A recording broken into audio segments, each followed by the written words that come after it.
नमस्कार साथियों, स्वागत है आप सभी का स्टडी IQ पीसीएस चैनल पर। मेरा नाम है अभिषेक और आज बिहार की खबर में हम डिस्कस करने वाले हैं एक बहुत ही इंपॉर्टेंट टॉपिक, वो भी प्रीलिम्स के पर्सपेक्टिव से। And the title is Bihar के उद्योग एवं उनके स्थान, बिहार की जो इंडस्ट्रीज हैं उनको आज डिस्कस करेंगे। बहुत दिनों से ये डिमांड आ रही थी कि प्रीलिम्स के पर्सपेक्टिव से ये टॉपिक कंप्लीट किया जाए, तो आज आपके सामने हूं मैं इस टॉपिक को लेकर। चलिए आगे बढ़ते हैं। और आगे बढ़ने से पहले अगर आपने बीपीएससी स्टडी IQ चैनल को, यूट्यूब चैनल को सब्सक्राइब नहीं किया है तो आप जाके इसको सब्सक्राइब कर सकते हैं। कई क्वेश्चंस ऐसे आ रहे थे कि कैसे इसको सर्च किया जाए क्योंकि मिल नहीं रहा है, तो मैं बताता हूं कि कैसे इसको ढूंढना है। स्टडी IQ पीसीएस चैनल पर आप जाएंगे, पीसीएस के होम पेज पर जाएंगे। होम पेज पर जाके आप जब इनको नीचे की तरफ देखेंगे तो आपको यहाँ पे 3 चैनल दिखाई देंगे, BPSC study IQ, UPPSC study IQ और ओपीएससी स्टडी IQ। आप जिस भी स्टेट से बिलोंग करते हैं, आप जिस भी चैनल को सब्सक्राइब करना चाहते हैं, आप उसको जाके कर सकते हैं। बीपीएससी स्टडी IQ यहाँ पर लिखा होगा। चलिए आगे बढ़ते हैं। हमारा टॉपिक है industries of Bihar and their locations, उनकी जो स्थान है उनके बारे में। तो सबसे पहला जो स्थान है हमारा, सबसे पहली जो इंडस्ट्री है वो कौन सी आती है? सबसे इंपॉर्टेंट इंडस्ट्री वो है हमारी एग्रो बेस्ड इंडस्ट्रीज, मतलब कृषि आधारित उद्योग। अब कृषि आधारित उद्योग जो है वो कई तरीके से बटे हुए, यू कैन सी ये है कई सारे लिस्टिंग मैंने कर रखी है कि कौन कौन से यहाँ पर है। सबसे पहला हमारा आता है फूड प्रोसेसिंग इंडस्ट्री, मतलब हिंदी में बोलते हैं खाद्य प्रसंस्करण उद्योग। इसके अलावा चीनी मिल उद्योग आ जाएगा, दाल मिलिंग उद्योग ये भी आपको मिलता है यहाँ पर, फॉक्सनट या फिर मखाना उद्योग भी मिलता है बिहार में, जो कि इंडिया का सबसे ज्यादा जो प्रोडक्शन है, 80% जो फॉक्सनेट का प्रोडक्शन होता है वो कौन करता है? बिहार ही करता है। चावल मिल भी यहाँ पे मिलती है, राइस मिल इंडस्ट्री भी मिलती है, साथ साथ यहाँ पे जूट और जूट आधारित जो कपड़ा उद्योग है वो भी मिलते हैं। चलिए अब इनको थोड़ा सा डीप से जानते हैं। पहला आता है हमारा जो इंडस्ट्री है वो है फूड प्रोसेसिंग इंडस्ट्री, मतलब खाद्य प्रसंस्करण जो उद्योग है वो। अब यहां पर देखिए रॉ मटेरियल मिलता है कहां से? इस इंडस्ट्री के लिए जो भी रॉ मटेरियल है, जो भी कच्चा माल होता है वो कहां से मिलता है? या तो एग्रीकल्चर से मिलता है या तो वो एनिमल हस्बेंड्री से मिलता है। एग्रीकल्चर से आप जानते हो मिल जाएगा, कृषि से जितने भी खाद्यान्न मिलते हैं, जैसे कि यहाँ पे लिखा हुआ है वीट है, मेज है, मतलब गेहूं हो सकता है, इसमें मक्का भी आ सकता है, राइस मतलब चावल भी हो जाएगा। एनिमल हस्बेंड्री से आपको मिलता है डेयरी प्रोडक्ट्स, चाहे वो दूध हो सकता है, दूध के अलावा यहाँ पे दही होता है, मक्खन होता है, ये सब चीजें जो बनती हैं वो सारी चीजें इसमें आ जाती हैं। एडिबल ऑयल्स भी इसमें आते हैं, फ्रूट्स भी इसमें आ जाएंगे, जिसमें कि एग्रीकल्चर का ही पार्ट है ये वाला भी। और साथ में मखाना, फॉक्सनेट, बहुत इंपॉर्टेंट चीज है मखाना बिहार के लिए। बिहार के जो राजस्व होता है, रेवेन्यू होता है, उसके लिए भी काफी इंपॉर्टेंट है। इसके आगे देखते हैं कि कौन कौन से यहाँ पर जिले आते हैं। मखाना के लिए कौन से जिले फेमस है? दरभंगा, मधुबनी और सीतामढ़ी, ये 3 जिले जो हैं वो बहुत ज्यादा फेमस है। वैसे तो टोटल 6 जिले हैं जिनका 1 डिस्ट्रिक्ट 1 प्रोडक्ट में इसका नाम भी लिखा हुआ है, लेकिन यहाँ पर मैंने 3 के नाम लिखे हुए हैं। अगर आपने ODOP स्कीम का जो भी बिहार की है उसका वीडियो अगर नहीं देखा है तो बिहार की खबर में ही आप नीचे जाके सर्च कर सकते हैं, इस प्लेलिस्ट में आपको मिल जाएगा। दरभंगा, मधुबनी और सीतामढ़ी। और यहाँ पर आप देख पाएंगे मखाना अनुसंधान केंद्र जो है वो कहाँ पर है? दरभंगा में लिखा हुआ है। रिसर्च सेंटर फॉर मखाना कहाँ पे लिखा हुआ है? दरभंगा में ही है।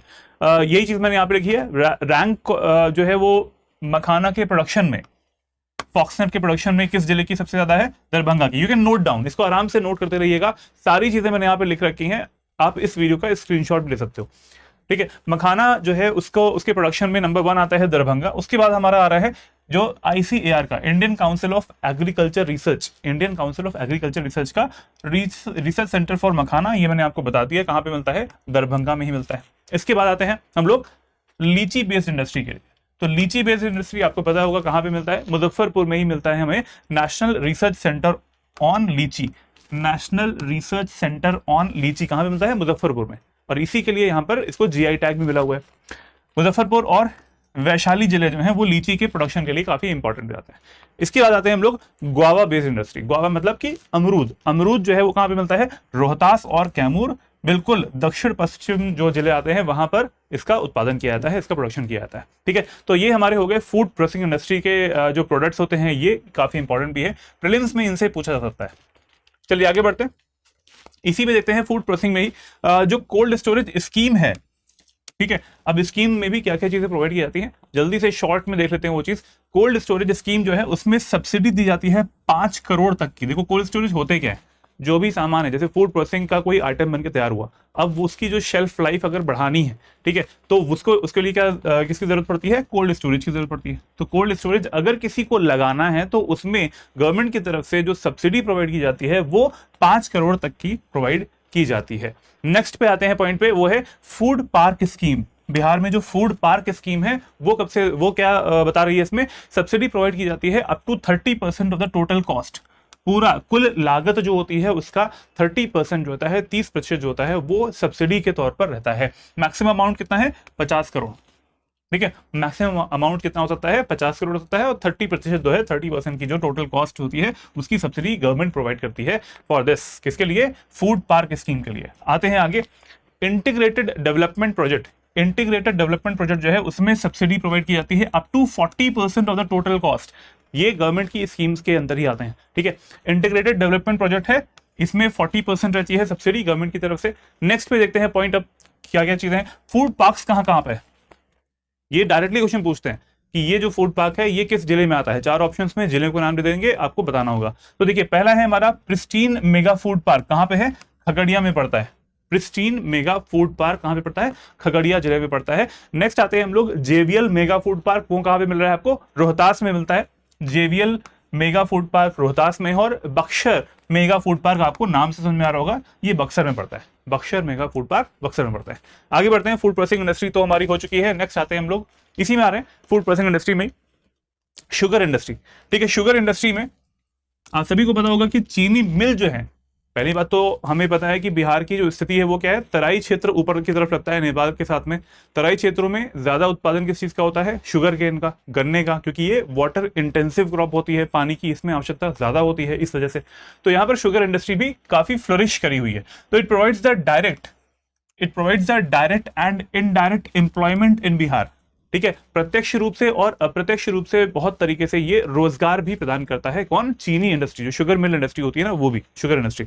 अब जो इसके बारे में फैक्ट्स हैं वो क्या चीजें हैं, पहली जो शुगर फैक्ट्री थी बिहार में वो किसने लगाई थी, डच ने लगाई थी। डच पीपल आए थे, कहां पे लगाई थी, 1840 में बेतिया में। ठीक है, शुगर फैक्ट्री लगाई थी। अब आते हैं हम लोग कहां पे, शुगर मिल।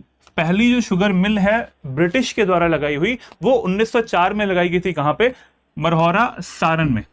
ठीक है, मरहौरा सारण में लगाई गई थी 1904 ईस्वी में। तो डच का अलग है, ब्रिटिश का अलग है। डच ने कब लगाई थी, 1840 में लगाई थी, और ब्रिटिश ने कब लगाई थी, ये लगाई थी हमारे 1904 में। ठीक है, क्लियर हो जाना चाहिए ये चीज। फिर आते हैं हम लोग इथेनॉल प्रोडक्शन में। अब चीनी शुगर मिल जो इंडस्ट्री होती है, शुगर इंडस्ट्री जो होती है, उसका जो बाई प्रोडक्ट्स होते हैं शुगर केन के, उनका यूज किया जाता है किसमें, इथेनॉल बनाने के लिए। अब इथेनॉल क्या हो जाता है, एक बायोफ्यूल बन जाता है। ठीक है, जैव ईंधन के रूप में इसका यूज किया जाता है। ठीक है, नेक्स्ट आते हैं हम लोग इलेक्ट्रिसिटी जनरेशन। बगैस का यूज किया जाता है किसके लिए, देखो बगैस है ना, बगैस कोजनरेशन, इसका यूज किया जाता है बिजली पैदा करने के लिए भी। तो ये भी एक बड़ा एक फैक्टर होता है इसमें कि शुगर इंडस्ट्री के साथ साथ लगे हुए कुछ और भी फायदे होते हैं। तो वो हमने देख लिया, पहला हमने देखा था इथेनॉल प्रोडक्शन होता है ऊर्जा के लिए, जैव ईंधन के रूप में इसका यूज होता है, और इलेक्ट्रिसिटी जनरेशन में भी यूज करते हैं बगैस को जनरेशन का, जो कि एक बाई प्रोडक्ट होता है, जो खली होती है, खोई बोलते हैं इसको, खोई को जनरेशन, साथ में हम लोग बिजली भी पैदा करते हैं इससे। ठीक है, बाई प्रोडक्ट जो होते हैं गन्ने के, उससे यू कैन सी एक शुगर मिल है बिहार की। आगे आते हैं फूड प्रोसेसिंग इंडस्ट्री में ही, टी इंडस्ट्री, चाय। तो चाय के लिए मेजरली कौन सा जिला इंपॉर्टेंट है, चाय के बागान जहां पे हो सकते हैं, चाय जहां से प्रोडक्शन हो सकती है, चाय का उत्पादन हो सकता है, वो है किशनगंज। किशनगंज के अलावा 3 और जिले हैं, पूर्णिया, कटिहार और अररिया। ये सारे कहां पे मिलते हैं, ये सारे आपको मिलते हैं नॉर्थ ईस्टर्न बिहार में। ठीक है, उत्तर पूर्वी जो बिहार का क्षेत्र मिलता है वहां पर आपको ये जिले मिलते हैं। सबसे इंपॉर्टेंट कौन सा है, किशनगंज, जो कि सबसे नॉर्थ ईस्टर्न जिला है बिहार का। वहां पर सबसे ज्यादा जो है चाय उत्पादित की जाती है, प्रोडक्शन वहां पे किया जाता है। अब जूट इंडस्ट्री देखते हैं, जूट भी काफी इंपॉर्टेंट है फॉर बिहार। पूर्णिया, कटिहार और साथ में समस्तीपुर, यहां पर क्या किया जाता है, जूट का उत्पादन किया जाता है। देखो जूट जो होती है वो उसके लिए एक इंपॉर्टेंट तरीके से हम देखें कि एक जो जलवायु है वो जरूरी होती है। वो कहां पे मिलती है, वो आपको बिल्कुल इन्हीं जगहों पे मिल पाएगी, पूर्णिया, कटिहार और समस्तीपुर वाले इलाकों में। ठीक है, रामेश्वर जूट मिल्स कहां पर है, समस्तीपुर में मिल जाती है, और साथ में आरबीएचएम जूट मिल मिलती है कटिहार में। वैसे इसके बारे में इतना मिल्स के बारे में नहीं पूछा जाएगा, लेकिन फिर भी अगर कहीं से इंफॉर्मेशन मुझे मिली है तो मुझे पास ऑन करना है आपकी तरफ। ठीक है, तो वो क्या है, रामेश्वर जूट मिल समस्तीपुर में है, और आरबीएचएम जूट मिल्स कहां पर है, ये मिलती है आपको कटिहार में। ठीक है, जूट पार्क कहां पे है, जूट पार्क पड़ता है पूर्णिया में, जूट पार्क पड़ता है पूर्णिया में, याद कर लीजिएगा हर चीज। आते हैं आगे, नेशनल जूट मैन्युफैक्चरिंग मिल। का जो हेडक्वार्टर है वो कहाँ पे है, कटिहार में। सब नोट करते चलिएगा, इंपॉर्टेंट चीजें सारी आज ही कवर कर लेते हैं। जो नेशनल जूट मैन्युफैक्चरिंग मिल है उसका हेडक्वार्टर कहां पे मिलेगा आपको, कटिहार में मिलता है। जूट प्रोडक्शन में वेस्ट बंगाल तो नंबर 1 पे आता है, आप सभी को पता होगा। वेस्ट बंगाल, पश्चिमी बंगाल जो है वहां पर जूट का उत्पादन जो है वो देश में सबसे ज्यादा वहीं पे किया जाता है। लेकिन सेकंड नंबर पे कौन आता है, आपका राज्य बिहार, सेकंड नंबर पे आता है बिहार। फिर आते हैं हम लोग, जूट का काम यहाँ पे समाप्त होता है, अब आते हैं आगे की तरफ, टोबैको इंडस्ट्री, तंबाकू जो उत्पादन होता है, तंबाकू का जो उद्योग होता है उसमें वैशाली, समस्तीपुर, बेगूसराय, पूर्णिया और गोपालगंज, ये जिले फोकस किया जाता है इन जिलों में टोबैको इंडस्ट्री को लेकर, तंबाकू का जो उत्पादन है उसके लिए भी। मेजर सिगरेट फैक्ट्री कौन कौन सी है यहाँ पे, इंपीरियल टोबैको कंपनी कहाँ में मिलती है, मुजफ्फरपुर में मिलती है। इंपीरियल टोबैको कंपनी कहाँ पे मिलती है, मुजफ्फरपुर में मिलती है, and that is related to the cigarette factory. ठीक है, बिहार की ही सारी चीजें हैं ये सब। टोबैको इंडस्ट्री के बारे में बात कर ली हमने, जिलों के नाम बता दिए मैंने, मेजर जो सिगरेट फैक्ट्री है उसका नाम बता दिया, कहां पे मिलती है, मुजफ्फरपुर में मिलती है। आगे बढ़ते हैं इसी में, टेक्सटाइल इंडस्ट्री। टेक्सटाइल इंडस्ट्री जो है वहां पर किन चीजों से टेक्सटाइल बनते हैं, यहाँ पर सिल्क से बनते हैं। सिल्क के लिए भी अभी तो सारी चीजें पता होंगी आपको, वैसे फिर भी डिस्कस कर लूंगा मैं। दूसरा आता है सिल्क के अलावा खादी से भी कपड़े बनते हैं, कपड़ा उद्योग में वुलन और साथ साथ कॉटन फैब्रिक से भी हमारे कपड़े जो बनते हैं, कॉटन के जो क्लोथ्स बनते हैं वो इसमें आ जाएंगे। इसी में देखते हैं, बक्सर में पड़ता है डुमरांव। ठीक है, डुमरांव पड़ता है बक्सर में, साथ में गया और मोकामा जो कि पड़ता है पटना में, और साथ साथ फुलवारी शरीफ पटना में पड़ता है, और भागलपुर पड़ता है। तो ये सारे जो जिले हैं ये फेमस हैं किसके लिए, कपड़ा उद्योग के लिए, टेक्सटाइल इंडस्ट्री के लिए। ठीक है, नाम देख लीजिएगा, जगह देख लीजिएगा सबकी। ठीक है, मोकामा हो गया पटना के पास, गया और ये फुलवारी शरीफ हो गया, साथ साथ हमारा डुमरांव हो गया बक्सर वाला। अब आगे बढ़ते हैं, चीफ मिनिस्टर्स स्कीम कौन कौन सी है, chief ministers tasar development scheme. आप सभी को पता होगा कि बिहार में जो सबसे ज्यादा सिल्क का उत्पादन किया जाता है वो किस टाइप का सिल्क होता है, तसार सिल्क होता है वो। ठीक है, तो उसी के बारे में एक गवर्नमेंट स्कीम भी है, स्टेट गवर्नमेंट की, chief ministers Tushar development scheme. इसमें होता क्या है, tasar silk is generated by the silk form, और कौन सा सिल्क फॉर्म है, यहाँ पे आपको नाम लिखा होगा, एंथेरिया माइलिटा। ये वो सिल्क का जो कीड़ा होता है ना, उससे ये सिल्क वॉर्म है, इससे सिल्क निकाला जाता है, तसार सिल्क। और कौन कौन से जो पेड़ हैं वो इंपॉर्टेंट होते हैं, इनका जो जिसको वो जो कीड़ा होता है वो खाता है। ठीक है, बेसिकली वो कौन से पेड़ होते हैं, असान और अर्जुन, अर्जुना ट्रीज बोलते हैं, अर्जुना ट्रीज और असान ट्रीज बोलते हैं। और कौन सा यहाँ पर सिल्क वॉर्म होता है उसका नाम यहाँ पे लिखा हुआ है माइलिटा। ठीक है, एंथेरिया माइलिटा यहाँ पे लिखा हुआ है। ठीक है, आगे बढ़ते हैं, यहाँ पे बांका, मुंगेर, नवादा, जमुई, कैमूर और रोहतास, यहाँ पर प्लांटेशन किया जाता है इन ट्रीज का। नाम क्या है इसका, असान ट्रीज और अर्जुना ट्रीज, जो कि इंपॉर्टेंट है। ये जो ककून होता है, ये जो सिल्क वर्म होता है, इस पर फीड करता है। और ये कहाँ पर उगाए जाते हैं, बांका, मुंगेर, नवादा, जमुई, कैमूर और रोहतास में इनका प्लांटेशन होता है। You can C Bhagalpuri silk तो सबको पता होगा। ठीक है, वन डिस्ट्रिक्ट वन प्रोडक्ट के रूप में भागलपुरी जो सिल्क है ये भी काफी इंपॉर्टेंट रहता है। नेक्स्ट इसी में देते हैं कि पटना, बेगूसराय, भागलपुर, पूर्णिया और Katihar are the main eri rearing districts. अब ये दूसरी टाइप का हमारा एक सिल्क होता है, एक तो हमने तसार देख लिया, दूसरा आता है ईरी सिल्क। और ये जो है ये इन जिलों में ईरी सिल्क का भी उत्पादन किया जाता है, पटना, बेगूसराय, भागलपुर, पूर्णिया और कटिहार जिलों में। ठीक, ये इंपॉर्टेंट पॉइंट है, ये एक गवर्नमेंट की डॉक्यूमेंट्स है, वहां से मुझे ये चीज मिली है। ऐसा नहीं है कि सिर्फ और सिर्फ तसार सिल्क का ही उत्पादन किया जाता है बिहार में। ठीक है, तसार के अलावा जो ईरी सिल्क होता है, ईरी टाइप होता है सिल्क का, उसका भी उत्पादन किया जाता है, और जिलों के नाम मैंने लिख दिए। चलिए आगे बढ़ते हैं, हथकरघा उद्योग मतलब जो हैंडलूम इंडस्ट्री है। तो हैंडलूम इंडस्ट्री के लिए Bihar state handloom cooperative federation, ये कहां पे है, पटना में मिलता है। और एक और यहाँ पर एक फेडरेशन बना हुआ है, Bihar state wool and sheep federation, ये भी आपको पटना में मिलेगा। ठीक है, तो हैंडलूम इंडस्ट्री के जितने भी यहाँ पर ऑर्गेनाइजेशंस हैं, जितने भी डिपार्टमेंट्स हैं, आपको कहाँ पे मिलते हैं, पटना में मिलते हैं। नाम क्या है इसका, Bihar state handloom cooperative federation, याद कर लीजिए अभी के अभी, Bihar state wool and sheep federation. अब यहाँ पे बहुत सारे नाम लिखे हैं, यहाँ पे डिस्ट्रिक्ट्स और उनके जो प्रोडक्ट्स होते हैं हैंडलूम के, ये सारे प्रोडक्ट्स हैं। ठीक है, किस किस जिले में कौन कौन सा प्रोडक्ट जो है वो बनता है, आप जिस भी जिले से बिलोंग करते होंगे, अगर उनके नाम यहाँ पे लिखे हुए हैं तो शायद आप जानते भी हो कि वहां पर कौन सी इंडस्ट्री फ्लोरिश कर रही है आपके जिले में। कौन कौन से जिले यहाँ पे मैंने कंसिडर किए हैं, भागलपुर है यहाँ पर, जो कि सिल्क के लिए डेफिनेटली रहेगा आराम से। बांका भी आता है, गया है, नालंदा है, नवादा है, मधुबनी है, साथ में औरंगाबाद, रोहतास आ जाएगा, पटना, सीवान, कैमूर और पूर्णिया, कटिहार। यहाँ पर इतने सारे, आप इस वीडियो को पॉज करके आराम से देख सकते हैं, हथकरघा उद्योग, हैंडलूम से जो भी कपड़े बनते हैं यहाँ पर, चाहे वो कॉटन हो, चाहे वो यहाँ पे बेड स्प्रेड्स होते हैं, या फिर फैब्रिक के जो शॉप्स होती हैं फाइन कॉटन वाली, तो सारे मैंने वैरायटी आपको बताए हुए थे इससे पहले कपड़ा उद्योग में भी, वही सारी चीजें यहाँ पर भी बनती भी हैं। कौन कौन से जिले हैं, ये जिले लिखे हुए हैं, यहाँ पर जो प्रोडक्ट्स हैं इनके ये भी लिखे हुए हैं, ठीक है, इसको देख लीजिएगा। और साथ साथ पूर्णिया और कटिहार, जो कि पूर्णिया और कटिहार ये कहाँ पे मिलते हैं, ईस्टर्न पार्ट में मिलते हैं, बिहार के पूर्वी तरफ मिलते हैं, वेस्ट बंगाल से लगे हुए। तो वहां पर जो जलवायु होती है वो भी बिल्कुल इंपॉर्टेंट रहती है, वो भी बिल्कुल हम कह सकते हैं कि बेस्ट रहती है जूट के उत्पादन के लिए। तो वहां पर क्या है, जूट बैग्स बनते हैं, जूट बैग्स हो गए, जूट ब्लेंडेड मटेरियल्स हो गए, है ना, रस्सी भी बनती है इससे, ठीक है, डेकोरेशन मटेरियल्स हैं वो सभी बनते हैं। अब इनका यूज कैसे कैसे किया जा सकता है, रॉ मटेरियल से कैसे मेन प्रोडक्ट बना के उसको मार्केट में सेल करना है, वो तो बात की चीजें, ठीक है, वो अलग अलग स्टेजेस आती रहती हैं। बट ये है कि इन जिलों में इसका, इन चीजों का, इन हथकरघा उद्योग का, हैंडलूम इंडस्ट्री जो है वो यहाँ पे फ्लरिश हो रही है, you can C.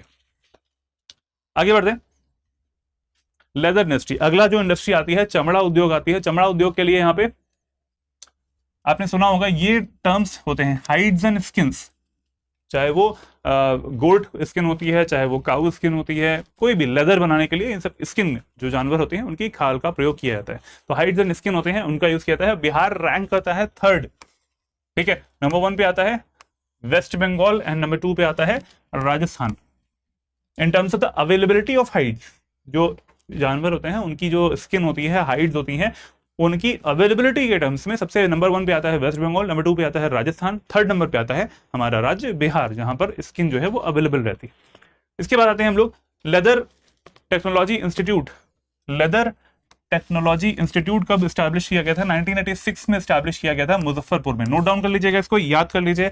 Leather technology institute जो है वो बिहार में कब स्टार्ट किया गया था, सबसे पहले 1986 में मुजफ्फरपुर में। उसके बाद वो है कई सारे यहाँ पर MITs खुल गए थे, लेदर टेक्नोलॉजी इंस्टीट्यूट खुल गए थे। कहाँ कहाँ पे है, पटना में, आरा में है, औरंगाबाद में मिलता है, मुंगेर में मिलता है, साथ साथ मुजफ्फरपुर में तो है ही, कटिहार, पबई एंड पूर्णिया, इतने सारे जिलों में आपको लेदर इंस्टीट्यूट्स जो हैं वो लेदर टेक्नोलॉजी इंस्टीट्यूट्स मिल जाते हैं, ठीक है। There are 7 main hide markets, 7 जो हैं यहाँ पर बिहार में, वो क्या है, हाइड मार्केट्स मिलती हैं बिहार में। और इसके बाद में बफेलो हाइड जो मिलती है, जो भैंस होती है, तो भैंस की जो स्किन होती है ना, उसके लिए भी आरा फेमस है। Ara has the largest market and the Patna for गोट।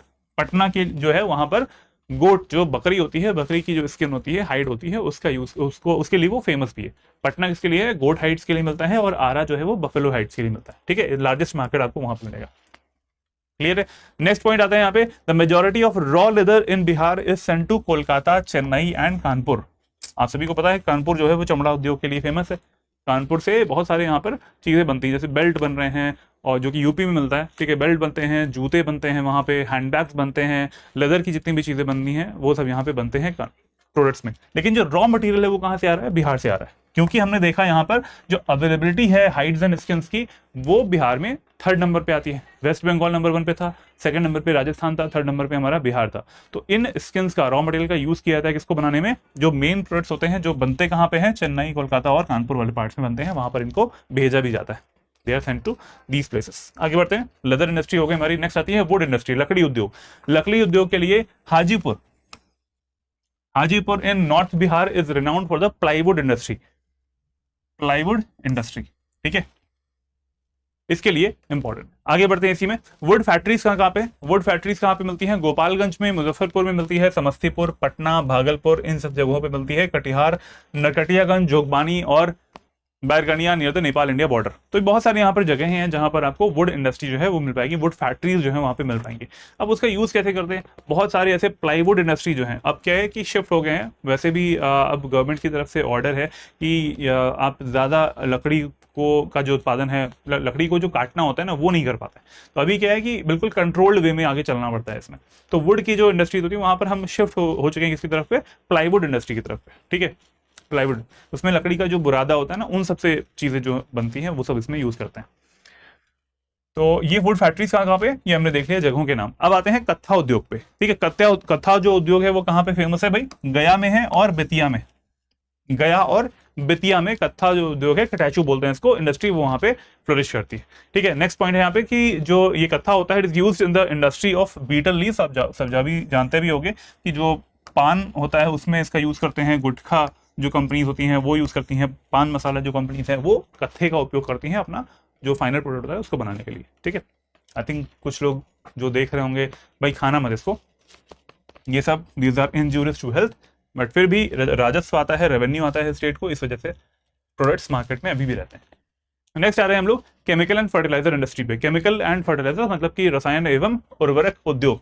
इसके लिए जो मैन्युफैक्चरिंग होती है आइटम्स की, वो कौन कौन सी आइटम्स होते हैं? एसिड्स बनते हैं इसमें, स्प्रिट्स बनती हैं, फर्टिलाइजर्स जो कि हमारे खेतों में भी यूज होता है। ठीक है, फर्टिलाइजर्स, और साथ साथ अदर सब्सटेंसेस यहाँ पे बनते हैं। केमिकल्स है, केमिकल इंडस्ट्री है, तो बहुत सारी ऐसी चीजें बनेंगी इंडस्ट्रियल लेवल पे, चाहे वो एसीटोन होता है। अब यहाँ पर देखो एसिड्स बन गए, स्पिरिट्स बन गए, इसमें बहुत सारे आइटम्स बनते हैं। एसीटोन होते हैं, अल्कोहल्स बनते हैं, इंडस्ट्रियल अल्कोहल्स बनते हैं, जो मेथिल अल्कोहल होता है CH3OH, वो सब चीजें यहाँ पे बनती हैं।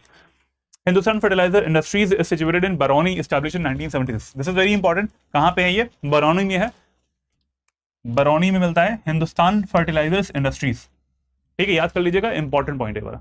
नेक्स्ट पॉइंट है इसमें कि द फर्स्ट फर्टिलाइजर प्लांट, सबसे पहला जो फर्टिलाइजर का जो प्लांट था, उर्वरक का जो प्लांट था, वो कहाँ पे लगाया गया था? जो कि इन इंडिपेंडेंट इंडिया में लगाया गया था, वो लगाया गया था 1951 में। कहाँ पे? सिंदरी भी, उस समय के बिहार में, अभी कहाँ पे है? झारखंड में। 1951 में लगाया गया था पहला उर्वरक का जो प्लांट था, संयंत्र जो बनाया गया था, वो अभी प्रेजेंटली वो झारखंड में है, लेकिन पहले जब अनडिवाइडेड था 2000 से पहले, उस समय तक ये किस में आता था? सेंद्री में है, और उस टाइम पे बिहार में आता था। नेक्स्ट अमझोर। अमझोर फेमस है किसमें? अमझोर एरिया कहाँ पे पड़ता है? रोहतास में पड़ता है। That is famous for pyrites phosphates and chemicals limited, वहां पे है। ठीक है, कहाँ पे? अमझोर, रोहतास में। Pyrites phosphates and chemicals limited मिलता है अमझोर एरिया ऑफ रोहतास। ठीक है, ये आपने देख लिया। केमिकल फर्टिलाइजर जो है ये भी काफी फेमस है, किसके लिए? बिहार में है ये चीज। ठीक है, बिहार में। आगे बढ़ो।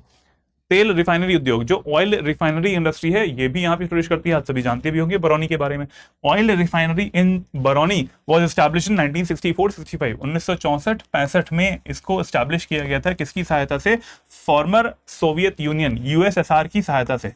फॉर्मर जो सोवियत यूनियन है, USSR की सहायता से बिहार में ऑयल रिफाइनरी जो है उसको यहाँ पे लगाया गया था। कहाँ पे? बरौनी में। ठीक है, विच करंटली ऑपरेट्स अंडर IOCL। अभी किसके अंडर वो काम करती है? IOCL के अंडर काम करती है। The Barauni refinery also produces naphtha gas.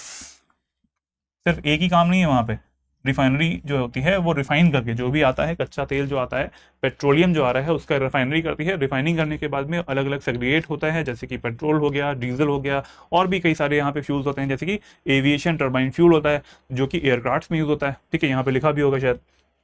High speed diesel oil यहाँ पे अलग किया जाता है। केरोसिन ऑयल जो है वो भी बनाया जाता है। साथ में एविएशन टर्बाइन फ्यूल, इसको हम लोग ATF बोलते हैं, जो कि एरोप्लेन्स में यूज होता है। Aviation turbine fuel and other products, बहुत सारे ऐसे प्रोडक्ट्स जो हैं वो यहाँ पर बनाए जाते हैं, निकाले भी जाते हैं। ऑयल रिफाइनरी जो है यहाँ पे बरौनी में, उससे। ठीक है, चलो आगे बढ़ते हैं। यहाँ पर USSR का जो हेल्प है वो इंपॉर्टेंट है। कब लगाया गया था? 1964-1965 में लगाया गया था। आगे बढ़ते हैं। तेल रिफाइनरी हो गया। ठीक है, यहाँ पर कुछ मेजर इंडस्ट्रीज और उनकी लोकेशंस यहाँ पे मैंने एक समरी के तौर पर लिख दी है। इधर इंडस्ट्री है और इस साइड पे, राइट साइड पे क्या है? जो जगह है, जो प्लेस है, उनके नाम यहाँ पे लिखे हुए हैं। ठीक है, सभी लोग जरा इसको देख लो, और अगर मन करे तो इसको स्क्रीनशॉट भी ले लेना। ठीक है, सारी चीज देख लो। Bharat wagon and engineering company limited कहाँ पे है? Mokama. Bharat wagon and engineering company limited. Next आती है सिगरेट फैक्ट्री और गन फैक्ट्री।